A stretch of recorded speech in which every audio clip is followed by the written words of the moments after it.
दोस्तों सोचकर देखें, अगर आपके आसपास कोई शख्स ये कहे कि मैं मार्स पर जाकर कॉलोनी इस्टेब्लिश करूंगा या मैं ऐसी गाड़ियां बनाऊंगा जो बिना पेट्रोल के चलेंगी, तो आप उसे पागल ही समझेंगे। मैं आज ऐसे ही एक अमीर तरीन शख्स के बारे में बात करने जा रहा हूं, जिसे लोग एलोन मस्क के नाम से जानते हैं।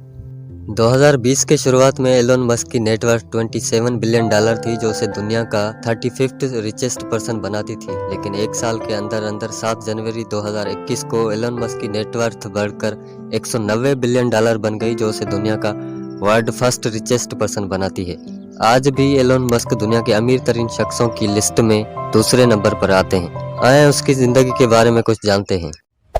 Now, just days after taking control of Twitter, Elon Musk has revealed plans to help him recoup some of the more than $40 billion he paid for Tesla CEO Elon Musk is officially the richest person. Space manufacturer SpaceX और technology company Tesla के बानी Elon Musk तारीख के अमीर तरीन शख्स बन गए हैं।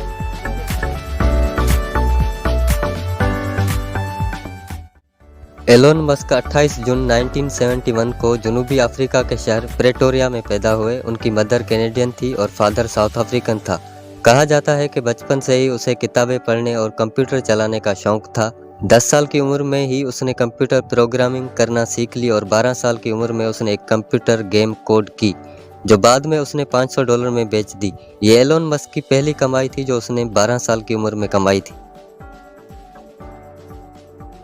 1989 में वो पढ़ने के लिए कनाडा चला गया। वहाँ वो पढ़ाई के साथ साथ मुख्तलिफ तरह के काम सीखता रहा। 1992 में वो मज़ीद पढ़ाई के लिए अमेरिका गया।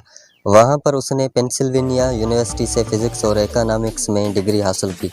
24 साल की उम्र में उसने PhD करने के लिए स्टैनफोर्ड यूनिवर्सिटी में दाखिला लिया, लेकिन कुछ दिन बाद उसने यूनिवर्सिटी छोड़ दी क्योंकि वो बिजनेस करना चाहता था।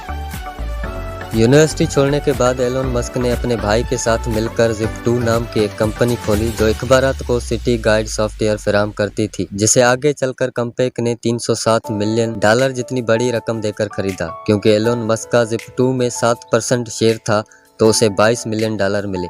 एलोन मस्क ने एक इंटरव्यू में कहा है कि वो इन दिनों 22 घंटे काम किया करते थे।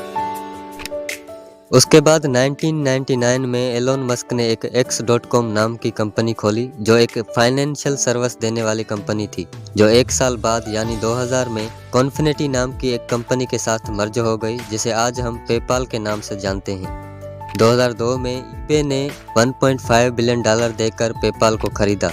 क्योंकि एलोन मस्क पेपाल के बड़े शेयर होल्डर थे, तो उसे $165 मिलियन मिले। 2002 में ही 100 मिलियन की इन्वेस्टमेंट के साथ उन्होंने एक कंपनी खोली SpaceX के नाम से, जिसका मेन मकसद इंसानों को मार्स पर भेजा जाए और वहां पर एक कॉलोनी इस्टेब्लिश की जाए। 2020 में SpaceX पहली प्राइवेट कंपनी बन गई जिसने किसी इंसान को मार्स पर भेजा हो। उसके बाद एलोन मस्क ने टेस्ला ज्वाइन की।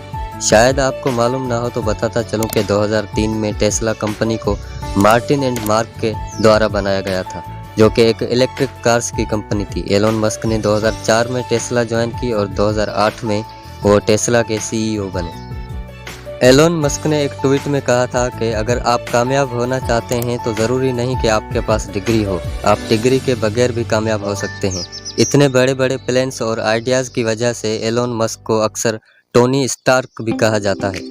दोस्तों, काफ़ी कुछ सीखने को मिलता है हमें एलोन मस्क की कहानी से कि कैसे हम passion, skills and hard work की बेसिस पर कामयाब हो सकते हैं।